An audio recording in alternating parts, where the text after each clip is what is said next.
Hello dear student, next worksheet है अपनी 25 class 9 remedial English workbook के लिए। इसमें हम सीखेंगे डिटरमिनर्स। क्या सीखेंगे अभी? डिटरमिनर। इसमें डिटरमिनर कौन से हैं अभी? क्वांटिफायर्स, जो परिमाण बताते हो या कोई संख्यात्मक शब्दावली के रूप में व्यक्त किए जाते हो। इसमें देखिए भी, read the flowing sentences given below. अब कुछ सेंटेंस दिए गए, उनको पढ़िए, फिर हम समझेंगे। There are many students in the assembly. Assembly में बहुत से विद्यार्थी हैं। अब यहाँ पर स्टूडेंट से पहले क्या यूज हुआ है अभी? मेनी। ये कौन सा अभी? एक डिटरमिनर है। There is much water in the Ganga. Ganga में बहुत सा पानी है। अब क्या है अभी?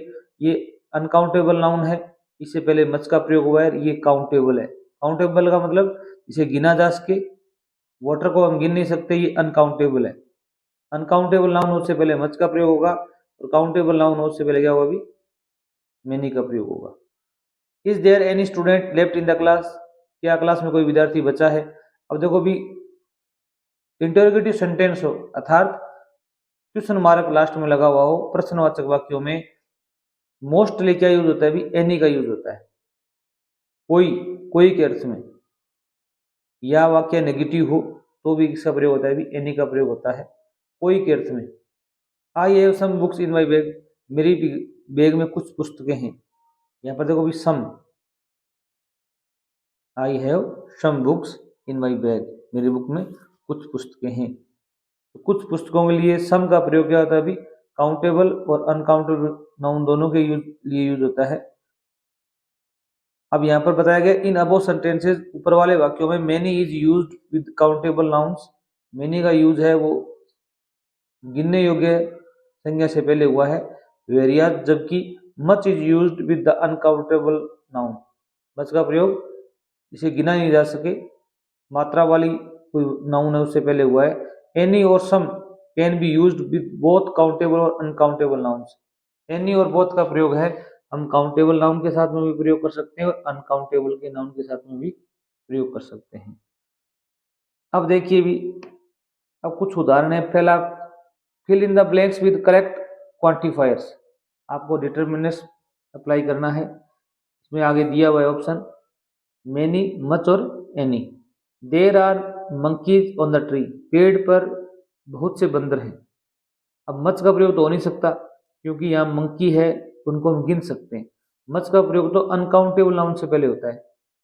एनी का प्रयोग नहीं हो सकता, क्योंकि एनी है वो नेगेटिव सेंस और इंटेग्रेटिव सेंस को लेता है। या तो वाक्य नकारात्मक हो या प्रश्नवाचक हो तो भी एनी का, यहाँ पर मेनी आएगा। क्या आएगा अभी? Many. There are many monkeys on the tree. अगर आप चैनल पर नए हैं, चैनल को सब्सक्राइब कर लीजिए। आपको बढ़िया तरीके से इनको क्लेरिफाई किया जाएगा, समझाया जाएगा। Would you like T. अब यहाँ पर मेनी तो आ नहीं सकता, क्योंकि मेनी के बाद में काउंटेबल नाउन आनी चाहिए, वो प्लूरल आनी चाहिए, बहुवचन। जैसे यहाँ पर मंकीज आया हुआ है। अब एनी और सब में से एक आएगा। अब ऐसे प्रश्नवाचक वाक्य है तो एनी आना चाहिए। ज्यादा बेहतर ऐसे, would you like some tea. क्या तुम कुछ चाय लोगे? इस प्रकार का सेंटेंस आ जाए, वहां पर आप सम का यूज करेंगे। एनी भी यूज कर सकते हो, परंतु इसमें सेंस थोड़ा चेंज हो जाएगा। Would you like any T, इसका मतलब ये हुआ कि आपके पास कोई चाय तैयार नहीं है, कोई चाय पसंद करोगे, विकल्प। अब यहाँ पर क्या है, आपके पास कोई चाय है, वो तैयार है, आप पूछना चाहते हो would you like some tea, कुछ चाय लोगे। यहाँ पर सम का ज्यादा बेहतर रहता है। ये कई बार आया हुआ अभी एग्जाम में। Is there story you want to tell me. क्या आपके पास कोई कहानी है जो तुम मुझे बताना चाहते हो? अब देखो भी, स्टोरी एक वचन करता है तो मैनी तो आ नहीं सकता, मैनी के साथ में प्लूरल स्टोरी जाना चाहिए था। मच आ नहीं सकता, क्योंकि कहानी को हम गिन सकते हैं। अब बचा एनी, प्रश्नवाचक वाक्य है तो आप यहाँ पर एनी यूज करोगे। याद रखना, हेल्पिंग वर्ब या WH वर्ड से कोई वाक्य स्टार्ट हो तो आप 90% के भी एनी का यूज करोगे तो सही रहेगा। परंतु यहाँ पर जरूर देखना, आप एक वचन है, बहुवचन हो तो मेनी का प्रयोग हो जाता है, मच का प्रयोग नहीं हुआ, क्योंकि मच है वो मात्रात्मक नाउन से पहले होता है। माई फ्रेंड रिचा हैज। मेरी दोस्त रिचा है, वो इंटरेस्टिंग बुक्स, बहुत सी कौन सी किताबें रखती है अभी? कुछ रुचिकर पुस्तकें रखती है। अभी यहाँ पर मच है, मच आ नहीं सकता, क्योंकि कर्ता कौन, नाउन कौन सी है अभी, बुक्स है। एनी आ नहीं सकता क्योंकि वाक्य नेगेटिव नहीं है, नहीं इंटरोगेटिव है, सम आएगा। My friend Richa has some interesting book, मेरी फ्रेंड रिचा है, उसके पास में कुछ रुचिकर पुस्तकें हैं। शी डजंट हैव, अब देखो भी ये वाक्य नोट आ गया, नोट आ गया तो यहाँ पर सम का यूज नहीं होगा। यहाँ पर पेन क्या है, भी एक वचन करता है तो मैनी का यूज भी नहीं होगा, क्योंकि मैनी क्या आता है, अभी बहुवचन नाउन से पहले आता है। तो ये नाउन है, ये एक वचन नाउन है, तो यहाँ पर मैनी नहीं आ सकता, यहाँ पर क्या आएगा, भी एनी आएगा। क्या आएगा भी, any. Being a visitor, visitor होने के, आई डोंट नो, मैं नहीं जानता, अबाउट दिस प्लेस, इस प्लेस के बारे में। यहाँ पर आप मैंने का प्रयोग नहीं कर सकते, यहाँ पर आप मच और एनी में से किसी का भी प्रयोग कर सकते हो।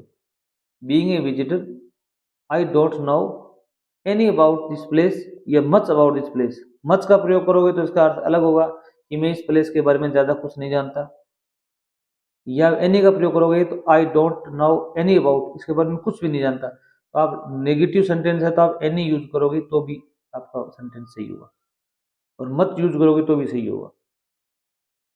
डू यू नीड, ये प्रश्नवाचक चिन्ह आ गया, इंटेरोगेटिव सेंटेंस है तो आप यहाँ पर मैनी यूज नहीं कर सकते। Do you need much juice, any juice, ज्यादा बेहतर क्या रहेगा, भी एनी रहेगा। मच का प्रयोग भी किया जा सकता है परंतु अर्थ चेंज हो जाएगा। Do you need any juice, क्या आपको कोई जूस की आवश्यकता है। राइट, आई इनवाइटेड, मैंने इनवाइट किया फ्रेंड्स और माई सिस्टर, मेरी सिस्टर के दोस्तों को, और टू माई बर्थडे पार्टी, मेरे जन्मदिन के पार्टी में। अब देखिए भी मच का प्रयोग तो नहीं हो सकता क्योंकि यहाँ पर फ्रेंड्स आए हुए हैं। फ्रेंड्स के भी काउंटेबल नाउन है, से गिन सकते हैं, तो मच का यूज नहीं हो सकता। एनी का यूज इसलिए नहीं हो सकता क्योंकि इस वाक्य में न तो नेगेटिव वर्ड आया कोई भी, नोट या नो या नेवर, नहीं ये प्रश्नवाचक चिन्ह आया हुआ है, यहाँ पर सम का यूज होगा। आई इन्वाइटेड सम फ्रेंड्स, कुछ दोस्तों को, मेरी बहन के कुछ दोस्तों को मैंने इनवाइट किया टू माई बर्थडे पार्टी। अब याद रखना, क्वेश्चन मार्क चिन्ह आ जाए और नोट आ जाए तो आप एनी यूज करेंगे। अगर मैनी के बाद में, मैनी का यूज तब होगा जब काउंटेबल नाउन हो, जैसे काउंटेबल, जैसे गिना जा सके और प्लूरल होना चाहिए, बहुवचन होना चाहिए, तब मैनी का यूज होगा या सम का यूज होगा। दोनों में से किसी का यूज कर सकते हो आप, दोनों में सही होंगे। मच आएगा तब यहाँ पर अनकाउंटेबल नाउन आएगी। अनकाउंटेबल का नाम मतलब होता है जिसे गिना नहीं जा सकता, जैसे पानी है, दूध है, इस प्रकार के कुछ आएंगे। अगर वीडियो अच्छा लगा हो चैनल जरूर सब्सक्राइब करना। थैंक्स।